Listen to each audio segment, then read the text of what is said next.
viewers who are up at 4:30 in the morning. So, we're doing some math this morning, because why the hell not?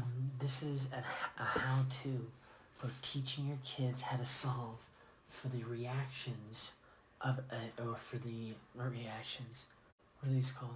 The supports. Supports, yeah. The reactions at the supports of a simply supported beam. So, I'm going to name them. I'm going to call this A, and I'm going to call this support B.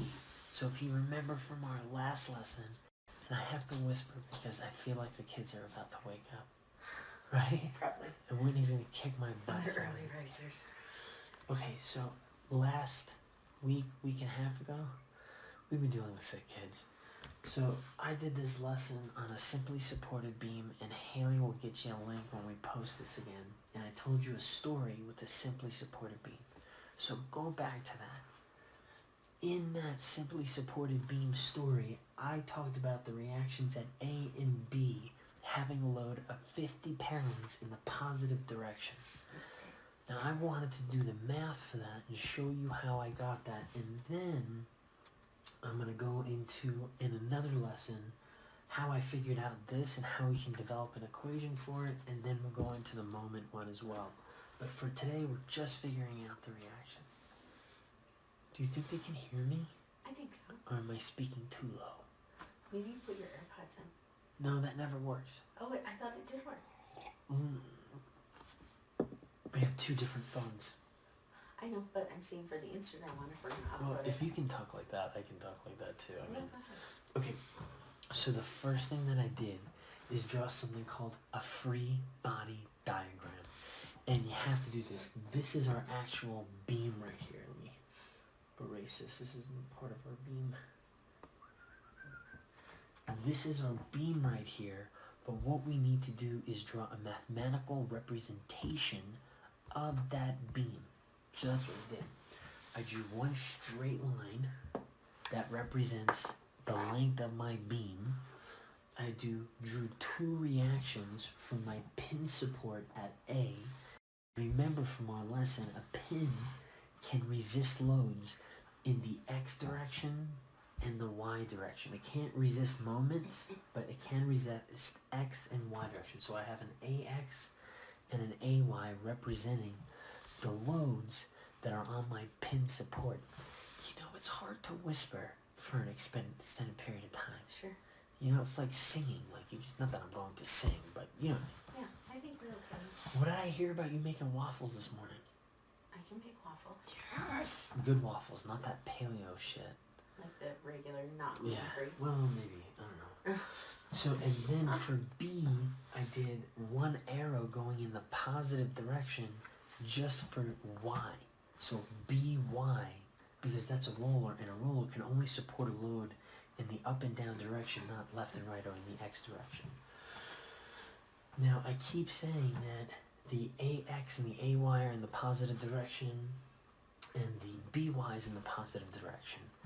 What the heck do I mean by that? Well, for all free body diagrams, you have to draw a sign convention, and that's what this thing is. So I have this little sign convention that shows everything in the positive direction. So I have an arrow for my Y going up, that's positive, an arrow for my X going this way, right, that's positive, and then I have an arrow for my moment going in the counterclockwise direction. Then I have a little positive there to showcase that it's all in the positive direction, everything I've shown. Okay, so how do I figure out my reactions? I get to work. The first thing I'm going to do... Oh, shit. What? Did I cuss? I cuss. Yes, you totally did.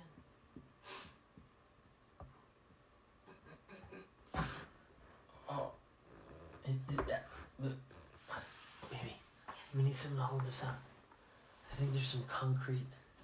Of course there is. No, Sammy's handprint. Okay. There's a flashlight. Get the flashlight instead. Okay. Yeah, that's a good idea. Sorry. We promised you better production value, and we delivered. So the first thing that we're going to do is sum all the forces in the x direction. And remember, the beam tells you a story. So you basically start one side of the beam, let the beam tell you what to do, and that's it, right? Don't do anything more than that. So sum of forces in the x direction. We're just going to start on the left-hand side of the beam. So on the left-hand side of the beam, we have a positive ax. Right? And we go, is there anything else going left and right? There's nothing else. So remember, all this is summing the forces to equal 0. And the reason we want to equal 0, because that means we have a static system. If it doesn't equal 0, that means we have a dynamic or moving system. And normally when we build a bridge or use a beam, we want it standing still. We don't want it moving, right? So if we see nothing going across from left to right, we know that ax equals 0, right? So that was probably the easiest thing we have to do. For this beam, for a simply supported beam, with 100 pounds going in the negative direction, we have no other forces pushing it left or right. Therefore, ax is equal to 0, and we can say ax equals 0. Box our answer. You're done with your forces, and we're done with ax. But now we got to solve for ay and by. And the first thing that we're going to do that is solve for the sum of forces in the y direction. Now, just like we did for the x direction, we're going to start on the left-hand side of the beam, and we're going to work our way right. So we start on the left-hand side. We got positive ay. And we go right, and we just ran into 100 pounds. And that's going down based on our sign convention. It's negative, so minus 100 pounds. And make sure you put your units in there. You don't put your units in there, you're going to get confused, and the shit's going to go wrong real quick. So minus 100 pounds. We keep going, we get to our right side of our beam, which says plus, or a by going in the up or positive direction. And then after that, that's nothing. There's nothing else, so it equals 0. Now, this doesn't make sense to me. I mean, it makes sense, but I want to put it into a form that's easier to represent. So what I could do is I can call it, I'm going to solve for ay. Ay equals 100 pounds minus by. And all I did was a little bit of gymnastics with math, right? A little gymnastics with algebra. I just moved things left, right, this, that, and the other. But I'm going to call this equation 1. Now the thing with equation 1, I have 2 unknowns in it. I don't know what ay is, and I don't know what by is. So I can't solve this equation without another equation. So to do that, I need a second equation. And I'm going to get that set. Is everything okay? Did I break something? No, you didn't. Is somebody talking shit about you? No, I just They always do. I will knock that person out. You stop it. I'm just trying to make sure that you can see the numbers. Okay, so the next thing to do is take the sum of the moment about A. Okay? So here's my A, and because it's a beam, here, tell me if we can see this. Hey, baby, come here. Yes, come here. So, we'll use Snoopy as the roller, and we'll use Harmonica as our as pin. the pin. And obviously they're not rollers or pin, this is a Snoopy. But when you push something down like this force, right, can they see this? Yeah. When you push that force down in the middle, it's going to make that beam smile. Now, if we cut our beam open, you're going to have a moment. And if you don't know what a moment is, it's that bending. The actual equation for moment is force, this is my downward force, times distance. So if I'm trying to measure my moment at the point of contact, force times distance equals 0. Now, if I swing the pendulum the other way and I try to measure my moment here, my moment equals my force times distance is going to be my 100 pounds times my 5 feet, right? So moment equals force times distance. We'll come back to this guy later. Okay.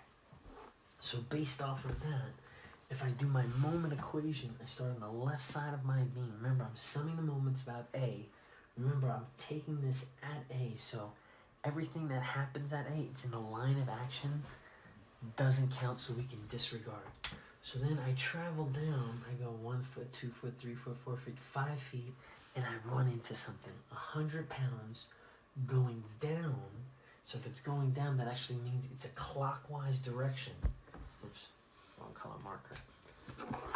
So if it's a clockwise direction, which is opposite of that, that means it's negative. Ooh, shoot, I have to do it up here. Negative 100 pounds times my distance, which is 5 feet.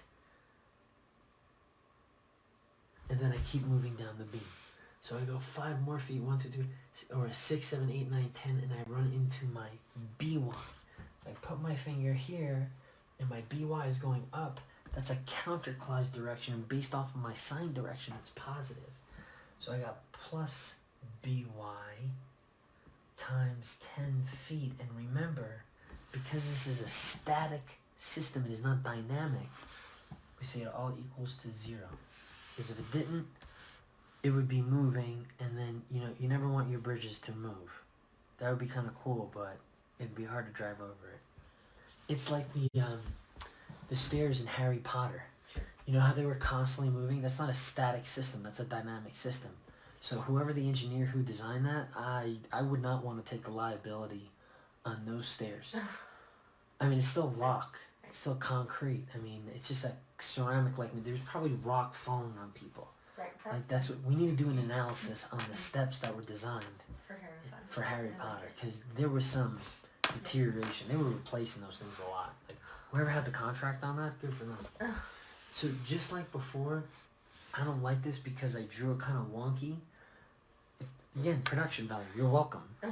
But I want to put this in a way that I can read it and understand it. So I'm going to do a little comma or maybe a semicolon right there. Now I'm going to solve it in terms of BY. So let's first start BY. Wow, that's just terrible. BY, oh, that's terrible. We're going to start over. BY, third time's the charm, times 10 feet, right, equals 100 pounds times 5 feet. Okay, now I can understand a little bit more. So then I'm going to take another stab at it. BY,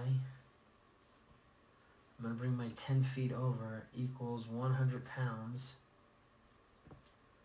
5 feet over 10 feet, and that's just basically 1 over 2. So 100 pounds divided by 2 is BY equals 50 pounds, and it's going up. So this is my equation number 2, by the way.